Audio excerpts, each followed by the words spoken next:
What's up, everybody? We are talking NOS4A2 Ep.105, The Wraith. Oh my god, guys, this show is just getting better and better every week. It is extremely addictive. If you're not hooked by now, you probably won't get hooked at all.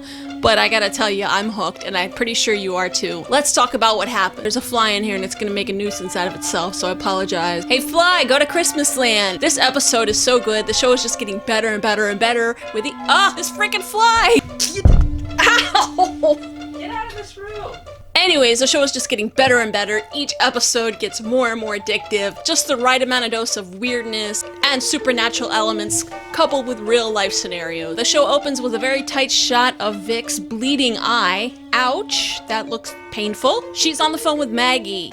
Maggie tells Vic the cops are probably going to come back and want to know more about her story and how she discovered the body of Sharon, Haley's mom. As we all know, in the end of the last episode, Vic discovered Sharon's body in the dirt after finding it by going over the shorter way bridge with a nail in her head, which was put there by Bing. Maggie warns Vic there's a very good chance that cops will be back and will want to question her more about how she found the body, and that there will probably be holes in her story. Maggie strongly advises Vic not to tell the cops about the magical car, the imaginary bridge, or any of her supernatural abilities. Maggie urges Vic to get some sleep, but she's unable to sleep, so she goes out to the garage and makes several paintings of Charlie Manx, the Wraith, and all the different visions that she's having in her head. By morning, she's still there growing strong. The garage door opens. Tiffany and Chris find her in the garage. And around the garage, we see a whole bunch of really creepy looking paintings. I'm guessing this is a little bit unsettling to Tiffany and Vic's dad. After the opening credits, Vic gets a text from Willa saying, "OMG, you found a dead body. Bitch, you better come to my party tonight and fill me the hell in."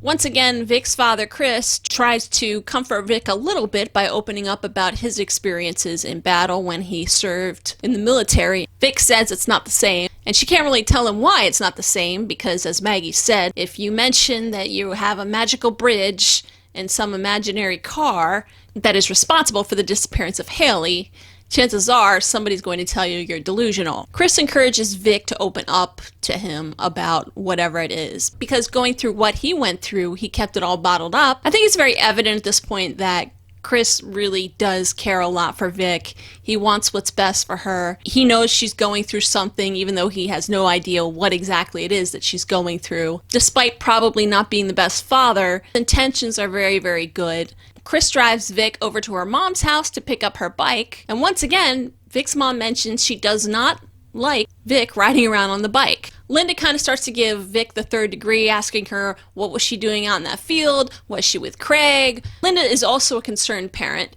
but she kind of assumes the worst. She thinks that poor Craig is a bad influence on her and that she was out in the field partying and messing around probably. But let's be honest here, both Chris and Linda have no idea what's going on. Then her parents start bickering at each other again. And in the midst of all this bickering, a car pulls up, and for the first time we meet Detective Hutter, who has some questions for Vic. Naturally, Vic's story does have holes in it. Her story is that she was returning some comic books, escaped from Bing's house, drove her bike out into the field, came across some crows, did some digging, and discovered the body. You could tell Agent Hutter definitely realizes that not all of the story adds up, and there's some implications that Vic might be under suspicion for being involved in Sharon's death. Vic urges Detective Hutter to arrest Bing Partridge, but I think it's pretty clear here that Hutter isn't sold on Vic's story. Meanwhile, Chris's little girlfriend Tiffany is not too thrilled about the fact that Vic decorated her garage with creepy paintings and that she used her linoleum to do so. Tiffany tells Vic this is not what she signed up for. When Chris arrives, Tiffany tells Chris that Vic should be living with her mother. Vic asks her dad if he feels the same way, and his non-answer is enough of an answer for her to leave and take off on her bike. In the meantime, Bing is hiding out in his basement. He hears Christmas music, which means Charlie Manx has arrived. However, he does not come out and continues to hide in his basement. Charlie enters the basement and asks Bing why he didn't come out to greet him. Bing tells Charlie that he is in trouble because Vic McQueen has found the body of Sharon. and that police are aware of it and have left a card at his door. Assuming that he's going to get in trouble, he tells Manx he understands if he wants to fire him. Manx ironically asks him, "What kind of a monster do you think I am?" Manx assures Bing that body disposal is a very difficult job. Bing seems to have a little bit of remorse about what he did to Haley's mom and expresses this to Charlie. Charlie assures Bing that he did the right thing and insists that Haley is better off now because they saved her. Are you sure about that? They saved this child from being subject to the promiscuous lifestyle for mom having a sex life. In Charlie's mind, this automatically makes Sharon a whore and a horrible parent. Manx tells Bing that he should confront his problem, come out of hiding, and turn himself into police. When Bing goes to the police station, he tells Detective Hutter that he was home watching monster truck TV shows and did not have any involvement in the disappearance of Haley or her mother, Sharon. When Hutter asks Bing if there's any type of romantic relationship between him and Vic, he generally seems creeped out by it, actually. This definitely makes him uncomfortable. Hutter asks Bing about his time in the youth facility. Bing tells Hutter those records are sealed. When she tries to press him more about it, again he says those records are sealed. So this is pretty much a dead end for Hutter. We're not sure exactly what happened in the aftermath for what Bing did to his parents, but clearly it didn't go down on his permanent record. Back at school, Vic and Craig are in art class. Team Craig, y'all. He's such a cute, sweet guy. He just needs to lay off the weed a little bit. And he really seems to genuinely care for Vic. They talk a little bit about Vic's future and how she wants to attend RISD. We also learn that Craig signed up for this art class to get closer to Vic. And I think it's obvious at this point that Craig has feelings for Vic. Craig is not too thrilled about Vic's association with Willa's circle of friends. It's gotta hurt when the girl you like is running off to spend time with an entirely different group of friends. Vic invites Craig to come to Willa's party, but he declines. Meanwhile, Janitor Bing is creeping around in the hallway. Well, this is an awkward situation. Bing should be in jail, and Vic knows that Bing should be in jail, but Bing is still creeping around the hallways of the school. Bing tells Vic that he did nothing wrong, and he presents her with an old-fashioned card invitation to Christmasland. The invitation is to meet with Manx. Bing tells her she's to come alone. Also, Bing starts rhyming again. And when he rhymes, he tends to be very angry. He comes off very superhero villainish. Vic goes to meet with Maggie, and they come to the conclusion that Charlie Manx is probably taking all the children to his inscape and keeping them there. Maggie suggests the reason why Vic's bridge didn't take her to Haley is because Haley was with Manx in the Wraith at the time. Perhaps the bridge can only take Vic to a stationary place, not a moving vehicle. Not wanting to go home to be with either parent, Vic takes Maggie to Willa's party with drunk teenagers.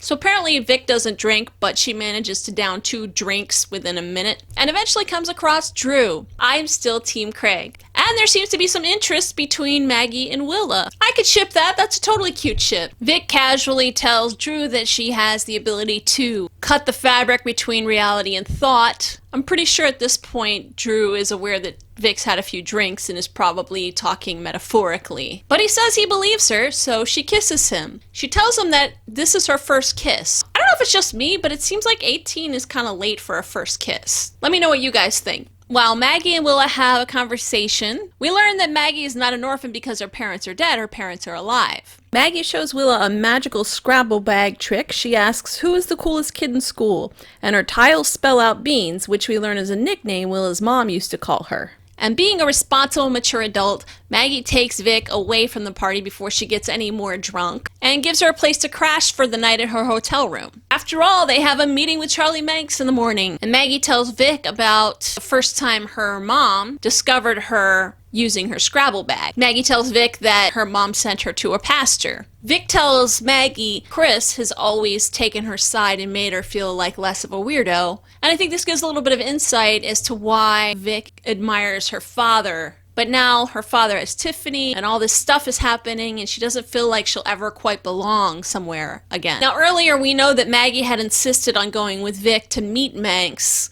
But while Maggie's sleeping, Vic sneaks out and leaves Maggie behind. Because as we know, the invitation said for her to come alone. Vic arrives at the bus station to find Charlie Manx casually sitting there. He kind of needs a manicure. He could definitely poke someone's eye out with that. Vic is seeing him for the first time after seeing him in all these visions. And that's a pretty horrifying look. I don't blame her for that. Now we're halfway through the series. We're in episode 5. It's taken us this long to get to this point where Vic and Charlie finally meet. Vic tells Manx that he's younger than she thought, because as we've seen in most of her visions, he appears as an old man. Of course, the first thing Vic wants to know about is Haley and what Manx has done with her, but the gentlemanly thing to do is to offer her a seat on a bus bench next to him. Manx tells Vic that as soon as she began using her abilities, he could feel her. Although his visions did not reveal her face, he did see other images, the bats, a river, the watch that she went to go retrieve. I gotta say, it's really cool to see these two in a scene together finally. Maggie eventually catches up with them. Charlie tells Vic that the side effects that she is experiencing from using her inscapes are just going to keep getting worse and worse, and that most strong creatives are crippled before they can ever reach their full potential.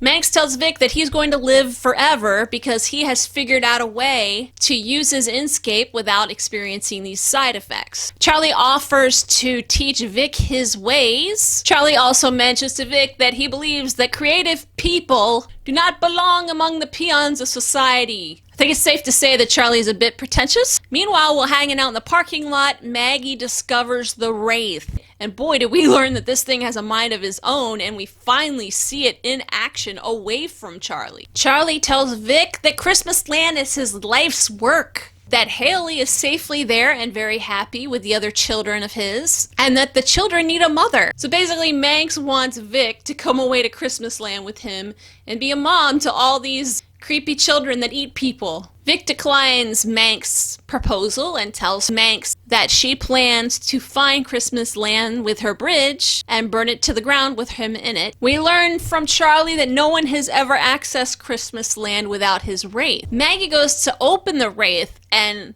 the lights flicker, and Charlie feels it immediately because the Wraith is his knife. Manx demands to know who is Margaret Lee. This sends Vic running out into the parking lot. So this furthers the idea that when somebody touches the Wraith or has any contact with the Wraith, it affects Charlie.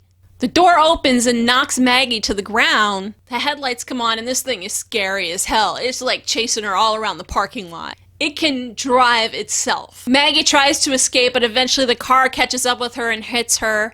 Vic runs over to her aid. Manx comes out of the bus station, sees Vic hanging over Maggie, gets in the Wraith, and leaves. At the hospital, we have Vic, and Detective Hutter is there again. Hutter wants to ask Vic a few more questions, and Vic is not having any of it because Hutter let Bing go free. Hutter tells Vic she did not have enough evidence to arrest Bing. And then she flat out asks Vic if Bing was her boyfriend. I don't quite understand why Hutter is somehow trying to link them romantically because they don't really seem like each other's type at all. I mean, I know there's a lot of holes in the story, but I do think it's kind of weird that Hutter keeps going at it that angle as if there's some type of relationship between Vic and Bing. Naturally, she wants to know who was driving the car. And we know that nobody was driving the car. The car was driving the car, but she can't really tell the detective that the car was driving itself. Hutter continues to press Vic about who was driving the car, and Vic makes the fatal error of telling Hutter the truth. She tells Hutter everything about Charlie Manx